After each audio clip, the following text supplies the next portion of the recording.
राज्यसभा में इस हफ्ते भी शानदार कामकाज हुआ। सदन में कई अहम विधेयकों को मंजूरी मिली। कल भी चेक बाउंस के मामलों में अदालतों को अधिक अधिकार देने वाला विधेयक राज्यसभा से पारित कर दिया गया। नेगोशिएबल इंस्ट्रूमेंट्स अमेंडमेंट बिल 2018 को ऊपरी सदन से ध्वनिमत से मंजूरी मिलने के साथ ही इस पर संसद की मुहर लग गई। लोकसभा से यह विधेयक पहले ही पारित हो चुका था। इसका मकसद चेक बाउंस से जुड़े मामलों को कम करना है। अदालतों में लंबित लाखों मामलों में से बड़ी संख्या के चेक बाउंस के मामले हैं।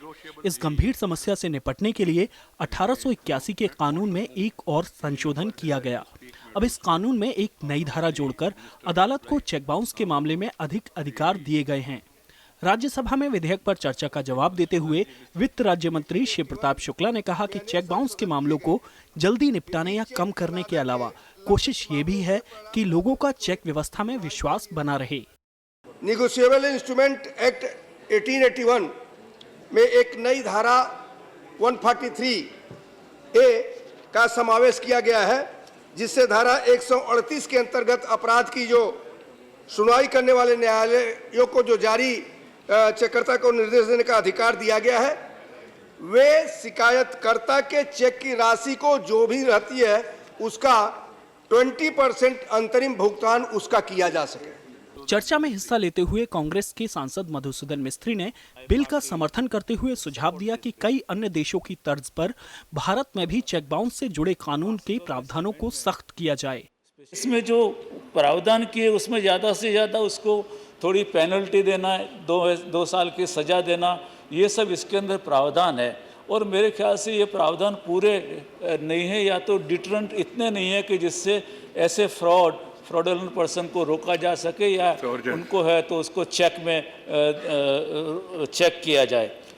कितने देशों के अंदर ऐसा है सर, अगर जो if you issue a cheque and which get bounce, then you are been forbidden to issue a check for next 2 years, 3 years or 5 years, as the case may be.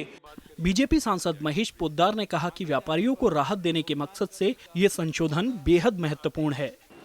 NI act तो 1881 से चल रहा था, जिसमें सारे instrument की बात की गई है, लेकिन चेक बाउंसिंग की समस्या इतनी बड़ी हो गई है कि आज करीब करीब 60 लाख चेक, जो करीब करीब कुल मुकदमों का 20% है, सिर्फ चेक बाउंसिंग के केसेस कोर्ट के सामने हैं। इस बहस में कुल 15 सांसद शामिल हुए। बहस के बाद इस बिल को ध्वनिमत से पास कर दिया गया।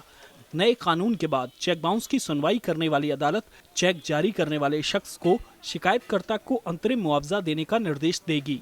ये अंतरिम मुआवजा चेक की 20% राशि से ज्यादा नहीं होगा। निचली अदालत जिस दिन मुआवजा देने का आदेश देगी, उस तारीख के 60 दिन के भीतर इसे चेककर्ता को चुकाना होगा। विधेयक के कानून बनने के बाद चेक जारी करने वालों को ज्यादा जवाबदेह बनाया जा सकेगा।